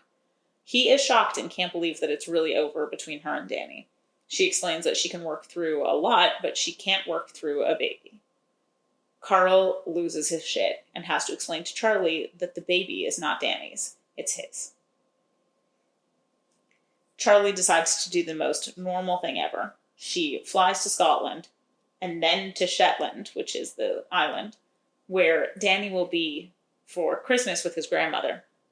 She tracks him down at a bar, which happens to have an open mic, and she gets on stage and sings a song to him. And after she's done, she literally runs out of the bar, leaving her suitcase there and everything she owns right there, and just runs out into the cold. Cool. Yeah. He follows her out and stops her and says, "No more games, Charlie. This thing between us has been full of incorrect assumptions, jealousy, stubbornness. You thought I was the father of Jackie's baby, for fuck's sake. Carl told me yesterday. Is that what you think of me?" She apologizes, and he stops her and tells her that he loves her, and she has his heart, and she can do with it what she pleases. And she responds that she loves him too. We flash forward to Christmas Day, where Tristan and Danny are arguing over who knows how to cook the turkey better. Probably neither of them, if we're being really honest. Just then, Callie announces that someone's looking real good as Carl walks in wearing a kilt. And Charlie is now obviously admiring Carl. So Danny tells her to be careful because that's the wrong brother. I thought it was cute. She literally turns to him and goes, "If you want this attention, you go put on your kilt." Excellent. Yeah. Danny takes one work call because he's gearing up to take the company public, and Charlie fucks him as soon as he's off the phone. We flash forward 8 months, and Charlie tells Danny that she is pregnant. They are both very, very excited until Danny realizes that he has to tell her Irish mother that he got her pregnant before marriage. And that is the book. All right. That is Taming Mr. Walker. Excellent. I mean, it was really funny. It was so funny. I am absolutely going to go read it because, I like to do it. This is the first book I've read that I actually, the humor ran through it. It wasn't me creating the humor. Heartbreaker was funny, but more in a way that I thought it was funny. Not the writing was funny. The intention was funny, yeah. This reminded me of if Bridget Jones's Diary was a romance novel. I was Bridget Jones's Diary was a romance. I know, but I mean a smutty romance novel. Yes, 100%. I was going to say, as soon as she's running out into the cold, I was like, she may as well have been pantsless because that was very Bridget Jones. Yeah. I'm not a huge fan of the repetitive, he's cheating on me thing. Yeah. I think if it had come just the once, I probably would have liked it better. And I feel like she wasn't wrong.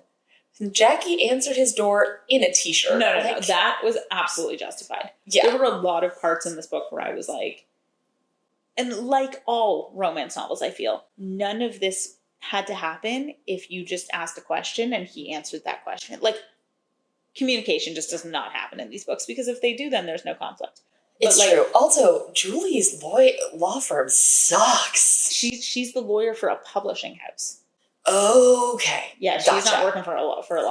Gotcha. I missed that part. It's like working for TMZ. You fucking work with the shittiest people. Yeah. And honestly, Danny Walker's not big enough of a celebrity, in my opinion, to be like... Yeah, there was also inconsistency there, because, at some point he's getting his photo taken, but then they can, go out and have dinner and nobody notices that they're dating. Yeah, I know. Anyway, a really good book. I do agree with you, though, that, there are parts where I'm the immaturity is there, but I felt it was very relatable, mostly. So this book got 4 out of 5 stars on Goodreads, 26,000 ratings, and I have 4 reviews for you. Oh my God, I'm excited. Twinkle wrote, Charlie and Danny are pathetic people and they deserve each other. This book was apparently supposed to be funny, but all it managed to be was insufferable. Insufferable is the word I'd use to describe each character and the book in its entirety, which is a big deal coming from me since I avoid writing harsh reviews, but it is what it is. You don't avoid writing harsh reviews. This didn't seem like anybody pried it out of you. No. I also just fundamentally disagree. Yeah. Camilla, absolutely loved this one and way more than I was expecting going in.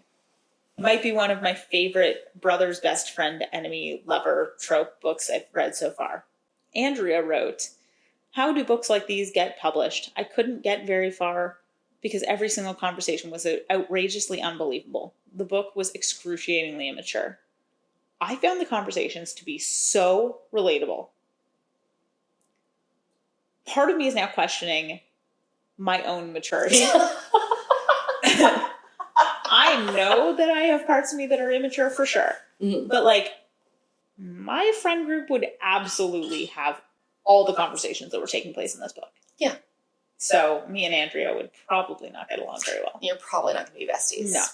And then Molly said, I wish so much that this book could carry on forever. I can already tell the 5-star hangover is going to be ugly, but it was so worth it. I loved this book. I agree. It was a really great book. That's so fun. It was just smutty enough.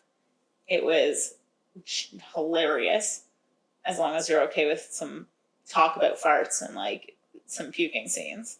But I really I guess she's 28 and probably shouldn't be puking all over somebody's bathroom floor. But it's true. I don't care. It was great. Amazing. Yeah. Yay. Do you have a trailer for us? Absolutely do. There's a weird through line from your book this week and my book next week. Ooh. Picture it. You're a young woman raised by her Scottish single dad in the States. And when he dies, venture to his homeland to meet the grandparents you've never met. Explore a magical land you've only heard about when your father would tell you a bedtime story about being saved by a monster. An angry, aggressively attractive Scotsman who thinks you're an idiot is the last thing you were prepared for as you walked out to look about in the water. But as you spend time with him, secrets are uncovered, and you discover that magic might not just be in fairy tales, and love can be a real Loch mess. Aww, what a great pun. Yeah. Oh, I'm so excited for So we have Scotsman coming back. Yeah. There's more Scotsman. I'm so excited. Is there kilts? There are kilts, yes. Excellent. Yeah. No, we're diving in. I genuinely cannot wait. I'm so excited. That sounds amazing. All right. Tune in next week as we dive deeper into our TBR list. From accidental masturbation interruption to vomiting, I guess. It'll always be served smutty side up. In today's episode, I reviewed Taming Mr. Walker by Rosa Lucas. Published by Rosa Lucas, copyright 2021. The audiobook was narrated by Kitty Kelly and Kieran Saywood and was published by Rosa Lucas. And once again, a huge shout out to Wayne for the hot plot spot.